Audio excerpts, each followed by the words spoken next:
Hi, Jen Gilchrist here. Happy to be here with a oracle card reading to support you in letting you know what is your soul guiding you towards right now. So I always like to share my intuitive insights as they come in as well. So let's start with, we are looking at Beyond Lemuria.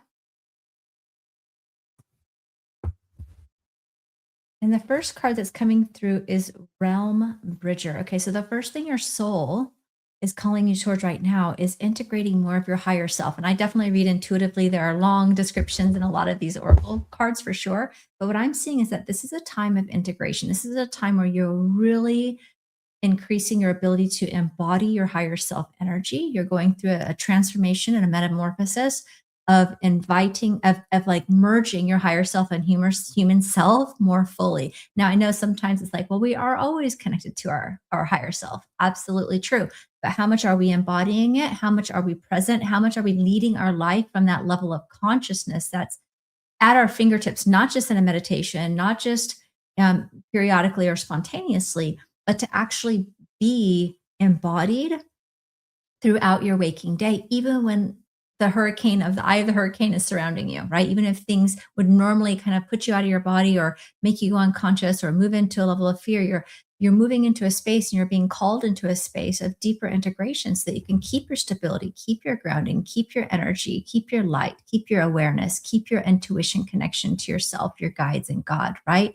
Like how you can keep that open all the time. And with that, you're getting a soul star activation as well, that connection to your higher self, that connection to the five fifth dimensional aspects of you. You might also be noticing that you during this process, you might feel a little bit of it could be emotions popping up. It could be solar plexus and sacral chakras, what's coming up on an intuitive level as well, in terms of what might things need to be purged. It could also be mental thoughts, but it feels like there's a level of your body moving through a level of survival energy or a level of fear or purging old emotions, the lower frequency, because you can't hold your higher energy in the same spot that you're holding on to something like fear or grief or an old trauma imprint or emotional connection or tie to the past, right? So, and this says Realm Bridger. So this is the actual card, but again, I always just read very intuitively.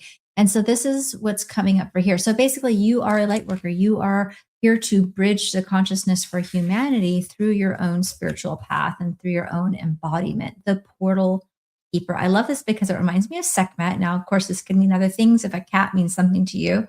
But this Sekhmet as an Egyptian goddess, I've been to Egypt several times in the past year or two. And so, yeah, Sekhmet is also, and I saw that in this card and didn't say it because there was so much already coming through the third eye. I feel like the transition that you're in, what your soul's calling you towards is to trust what you see, seeing things from a new perspective, trusting the intuitive insights and the way that you're seeing the lens of your problems or the world or ideas that are coming to you are through the lens of truth, a little bit more through the lens of the space of the higher spiritual perspective, which is that clairvoyant energy.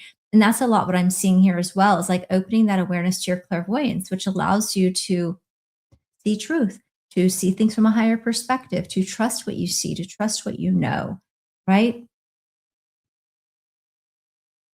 And Portal Keeper, I've never pulled this card before, so and I don't often read the decks. I've got a lot of new decks here. But this, what I'm getting from this as well, is that you are a keeper of wisdom and knowledge. So this is about your ability to pull insights and information from other lifetimes, other timelines, from sacred spaces, sacred places that you've likely lived or been before. And so this is like a way that you can use your multidimensional gifts. So for some of you, you might be being called to do more channeling or to do more grid work or to do more embodiment work. There's really a lot of things. I think each person's soul purpose in terms of how they might actually also share and help the world is unique. And it's always done within yourself first. So here's the card that popped up there. Awesome. So this is what your soul is guiding you to trust yourself, to embody the frequency. Let me know in the comments how this resonates for you. Like, share, subscribe if you like and find these things very powerful. I'd love to hear what's going on for you. I felt called to one more card, and this is off of the Keepers of Light deck by Kyle Gray, and it says, Lord Shiva, transcendence. Rise up and honor the inner force. Um, Inner force, steps are being given, dance with the universe. This is about trusting as you go, taking one or two steps at a time, often just allowing yourself to be intuitively led and trusting that process. So that's probably another aspect of what you're being guided towards is to just trust yourself in the process. All right. Let me know how this resonates for you, and I'll talk with you soon. Bye for now.